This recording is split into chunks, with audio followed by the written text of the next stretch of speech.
On this episode of China Uncensored. Potato, patata, tomato, tomato. Oh, let's call the whole thing off. Hi, welcome to China Uncensored. I'm your host, Chris Chappell. You know, some people say neither. I say neither. Some say Dyayu, others Senkaku. Let's call the whole thing off. Please, before we all get dragged into World War III. Last Thursday, the Chinese regime decided it just didn't have enough on its hands with territorial disputes in the South China Sea. Why limit it to conflicts with Malaysia, Indonesia, Brunei, Vietnam, and the Philippines when you can anger Japan too by sending your Navy ships to the East China Sea?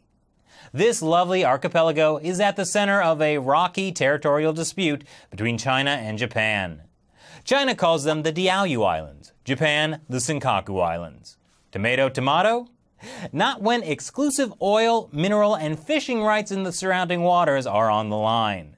And China just sent a military frigate through what's called Japan's contiguous zone. That's the area of sea between 12 and 24 nautical miles from the coast. Now, China has been sending lots of ships into the waters around the Dyayu, Senkaku Islands since Japan nationalized them in 2012. But this is the first time an actual military vessel was sent in. And boy, Japan was fuming. We are deeply concerned that Chinese naval ships entered the waters contiguous to our Senkaku Islands for the first time, and this behavior unilaterally escalates tensions. Oh, okay, they're deeply concerned. That doesn't sound too bad, right? Consequences are impossible to underestimate. I think tensions between the two countries are greater now than they've been probably in a half century. In half a century? You mean like since the countries were at war with each other? That's probably not a good thing for, like, anyone. Especially the Chinese ambassador to Japan. Japan's vice foreign minister reportedly called him at 2 in the morning to register an official complaint. And you know, this might not have been the smartest move for the Chinese regime. China's whole attitude in the past has been, it's our islands, we'll sail where we want. But that's not what they did. According to the United Nations Convention on the Law of the Sea, a military vessel sailing through a contiguous zone is perfectly legal. Japan really didn't have grounds to issue a formal complaint. In fact, that same night, 3 Russian military ships did the exact same thing.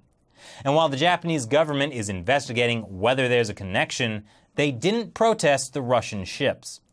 Sure, it sounds impressive that China sent a military frigate to the Senkaku Islands, waving their flags in the air like they just don't care. But it's all bluster. Because if they really didn't care, they would have sailed through territorial waters. That is, less than 12 nautical miles from shore. But that could result in an actual armed conflict with Japan, and by extension, the United States. And if that happened, it'd be hard to call the whole thing off. Besides, at the end of the day, both countries have much bigger stakes than struggling over the identity of an uninhabited island in the middle of nowhere. So let's call the whole thing off, okay? So what do you think is behind China escalating tensions now in both the South and East China Seas?